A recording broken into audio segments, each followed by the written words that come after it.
Hello parents, my name's Michelle Mitchell. I'm a parenting educator, author and speaker, and I have a very special interest in the area of tweens and teens. I watched The Incredibles 2 on the weekend, and there was this moment where Mr. Incredible sat with his teenage daughter Violet, and it was this heartfelt moment where Mr. Incredible was really vulnerable and he said, I used to know what the right thing to do was, and now I'm just not sure. And I thought to myself, that right there, that's every teenage parent ever. And you might be sitting right now, whether you have a tween or a teen, and you feel like you're making these big decisions all the time and you're not sure whether you're making the right decision, especially around these hot button topics like technology or, sleepovers and parties and boyfriends and girlfriends and what time they should be home at night. And the list goes on, doesn't it? And I guess what we need to do is make sure that we're saying yes as often as we possibly can, because our kids need all the experiences they can to actually grow and learn. But when it's a safety issue or a well-being issue, and we really have to draw the line, this is where I've got a few tips for you. So remember, the three options of this are wholehearted, enthusiastic yes, or a yes but not now, so it's a wait option, or a there's something better. And so oftentimes we can see our kids wanting to invest their energies and resources into things that we know could damage them or just lead them to a dead end. And in those times, it really is our job to be the big person in their life and help steer and guide them. And so the three things I want to talk to you about are really not about whether you should be stricter or more lenient, because I think the amazing thing is that we have a lot less control than we realize, but what we do have is influence. So I want to share with you three things that I think are going to really help you keep influence, even during times where you have to say no to a young person. And the first one is this: I want you to really know your rationale first. So when you do have to say no, you've actually got some logic behind it.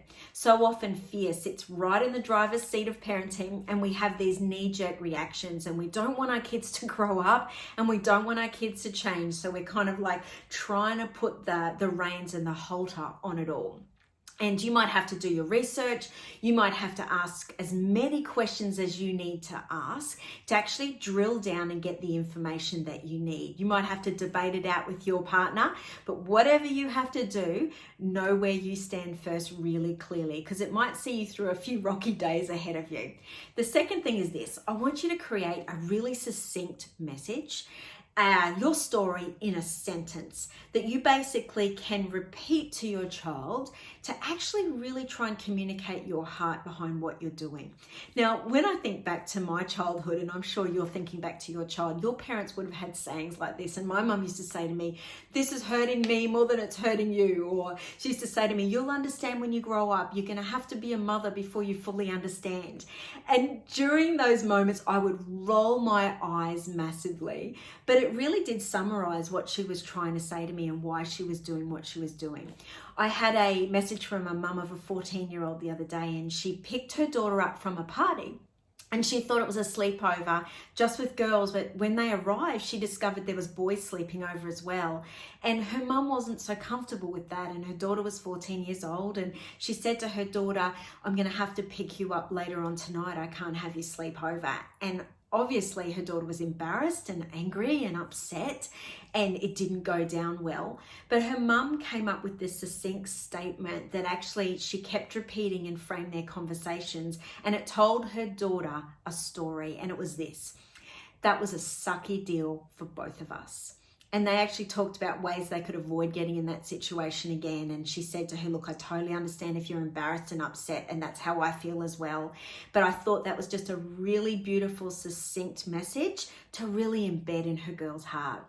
The third one is this: I want you to think replacement. When you take something away, you have to be prepared to give something in exchange as well.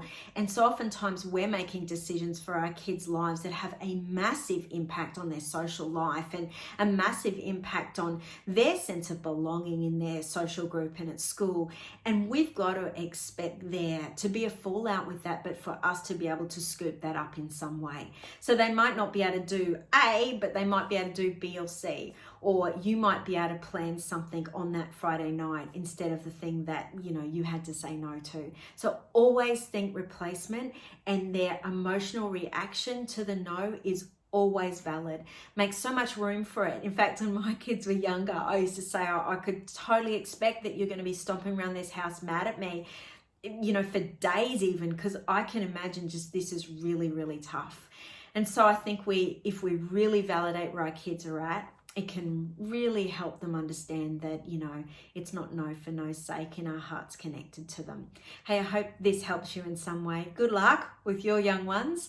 And remember, being more strict or more lenient, it's not really the thing that matters at the end of the day. What really matters is that we're connected with our kids.